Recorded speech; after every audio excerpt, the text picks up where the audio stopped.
Welcome to Fluent Phonics. Today we will discover the proper pronunciation of the word telescoping. Telescoping. Telescoping. Telescoping.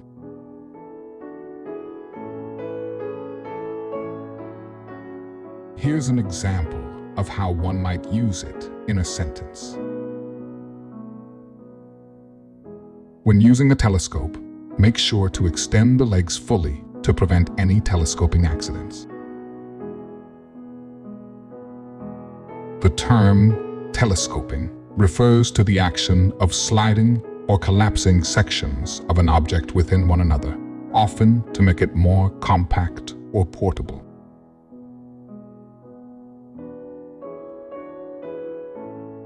Thank you for your time. If you enjoyed this, please like and subscribe for further content.